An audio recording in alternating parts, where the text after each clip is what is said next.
Namaste, little chefs. Well, little chefs, today I'm going to teach you how to make a decadent dessert with one of my favorite things to cook with. Booyah! Alright, who drank all the scotch? It was probably me, but I mean, Sunday mornings get pretty boring around here. What else do I like cooking with? Butter! Butterscotch! It's a much more appropriate dessert than, you know, the alcohol that I end my meals with.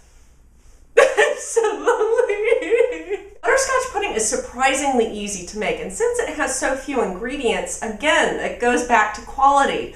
Be selective about what you choose to put in it. So are you guys ready to make some pudding? Because I know I am. I have no idea where that voice came from. Maybe we should just leave. There are a handful of desserts that I would recommend using a vanilla bean over vanilla extract, and butterscotch pudding is one of them. So go ahead and find yourself a vanilla bean, scrape out all of the seeds, and then save the pods. Next, we're going to take 2 1/4 cups of milk. You can use whole fat, reduced fat, or skim, it's up to you. And then an entire cup of heavy cream.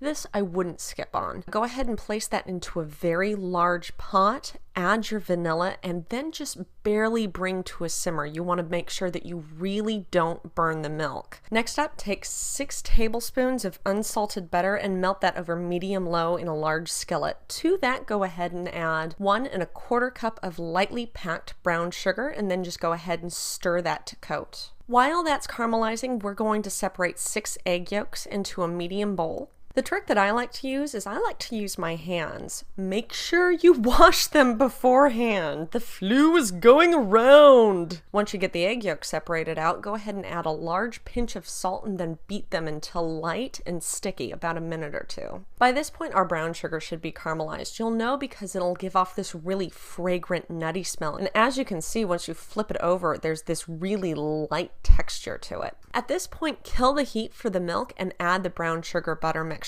Be very, very careful. I've actually had this boil up on me. Once that's done, go ahead and mix really, really well, and you shouldn't see any lumps. You shouldn't feel any granularity from the sugar anymore.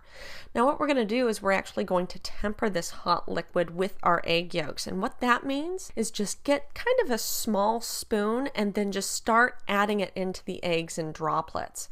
Now continuously whisk while you're doing this, and just as you're going along, you'll be able to add more and more in. Eventually you're going to want to take some of the egg mixture and then add it back to the pudding, and then just kind of do that about 1/4 cup at a time until it looks like you can go ahead and just fully integrate it. And at that point, just go ahead and dump in all the extra from that small mixing bowl into the pot for the butterscotch pudding. Once you make sure everything's mixed together really well, go ahead and bring the heat back up to medium, but then just go ahead and let it sit. When it's almost ready, you're going to start seeing small bubbles form on the top, and you'll know it's ready when it can evenly coat the back of a spoon. See, little chefs? Little time, little practice, you'll be able to make something leagues better than any sort of powdery substitute you can get from a box. I swear to God, I'm not drunk right now. Don't forget, I'm still taking suggestions for things that you would like to see me make on our basic series. So just go to my channel, Flawedartist, youtube.com/Flawedartist. Well, little chefs, I'll see you soon, and until then, take care. Well, little chefs, today I'm going to teach you how to make a